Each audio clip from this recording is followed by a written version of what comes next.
परिषदा आणि 125 पंचायत समित्यांसाठी सकाळी 9:30 पर्यंत 7.80% मतदान। 7,438 उमेदवार निवडणुकीच्या मैदानात।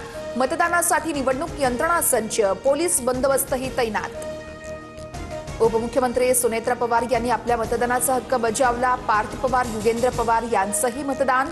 जिल्हा परिषद पंचायत समिती निवडणुकीसाठी काठेवाडीमध्ये मतदान।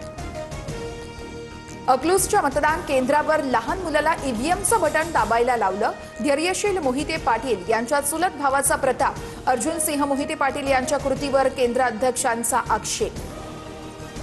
आमदार विलास भुमरे यांनी ईव्हीएम जवळ मुलालाही नेलं। भुमरेंनी ईव्हीएमचं बटन दाबलं की मुलानं, असा सवाल उपस्थित। मुलाच्या बोटावर देखील शाई लावली। केंद्र अधिकाऱ्यांवर यावेळी जिल्हाधिकारी कारवाई करणार असल्याची माहिती।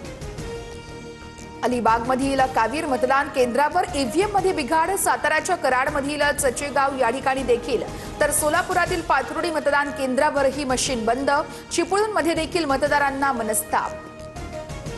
छत्रपती संभाजीनगरमध्ये शिवसेना उमेदवार रत्नमाला ढमढेरे यांनी ईव्हीएमला हळदी कुंकू वाहिलं, तर सोलापुरातील कोंडी जिल्हा परिषद गटामध्ये सेनेच्याच उमेदवाराकडून मतदान केंद्राची पूजा।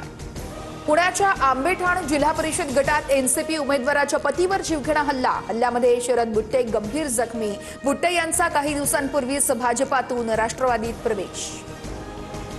धाराशिवच्या भूम तालुक्यात मतदारांना पैसे वाटल्याचा भाजप उमेदवाराचा आरोप। पाथरोडमध्ये राष्ट्रवादीच्या उमेदवारांना पैसे वाटल्याचा दावा। पैसे वाटप करणाऱ्यांना पोलिसांनी ताब्यात घेतलं। सलग चौथ्या दिवशी विद्या प्रतिष्ठानमध्ये पवार कुटुंबियांची बैठक। शरद पवार, रोहित पवार, पार्थ पवार आणि प्रतिभा पवार यांची उपस्थिती।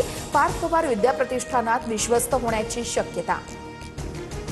सुनेत्रा पवार यांची खासदारकी कुणाला मिळेल या संदर्भात पवार कुटुंबात चर्चा नाही। रोहित पवारांकडून स्पष्ट। शरद पवार यांच्या खासदारकीची टर्म 2 एप्रिलला संपणार। राज्यसभेवर शरद पवार जाणार की पार्थ पवार याकडे अवघ्या राज्याचं लक्ष।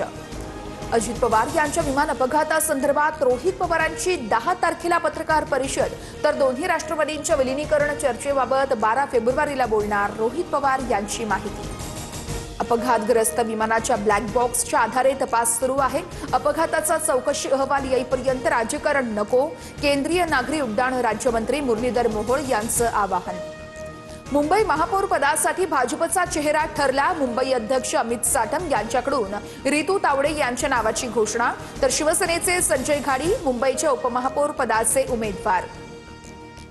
मुंबई महानगरपालिकेत महापौर उपमहापौर निवडणुकीमध्ये उमेदवार देण्याविषयी ठाकरेंच्या सेनेचा आज निर्णय होणार। थोड्याच वेळात 65 पैकी वरिष्ठ नगरसेवकांच्या उपस्थितीमध्ये आज मातोश्री निवासस्थानी निर्णय घेतला जाणार। मालेगावच्या महापौरपदी इस्लाम पार्टीच्या नसरीन बानो शेख यांची निवड। शिवसेनेच्या लता घोडके यांचा 25 मतांनी पराभव। महापौरांची निवड होताच सभागृहात सेक्युलर फ्रंटच्या नगरसेवकांचा जल्लोष।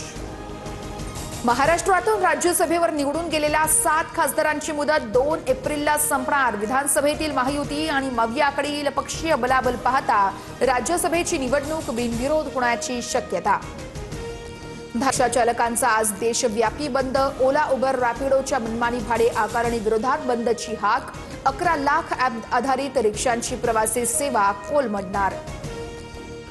शेगावात संत गजानन महाराजांच्या प्रगट दिनानिमित्त मोठा उत्साह। आज आणि उद्या समाधी मंदिर दर्शनासाठी रात्रभर खुलं असणार। भाविकांच्या सोयीसाठी मंदिर प्रशासनाचा महत्त्वाचा निर्णय। मुंबईतील 3ही रेल्वे मार्गांवरती उद्या मेगा ब्लॉक असेल। पश्चिम रेल्वेच्या सांताक्रूज आणि गोरेगाव स्थानकांदरम्यान ब्लॉक, तर मध्य रेल्वेवरती सीएसएमटी ते विद्याविहार दरम्यान देखभाल दुरुस्तीची कामं केली जाणार। बिहारमधील पूर्णियाचे खासदार पप्पू यादव यांना अटक। कोर्टानं यावेळेस जप्तीचा आदेश जारी केल्यानंतर 3 दिवसांनी कारवाई। 31 वर्षांपूर्वीच्या खटल्यामध्ये अटक झाल्याची माहिती। अटकेवेळेस कार्यकर्ते आणि पोलिसांमध्ये वाद।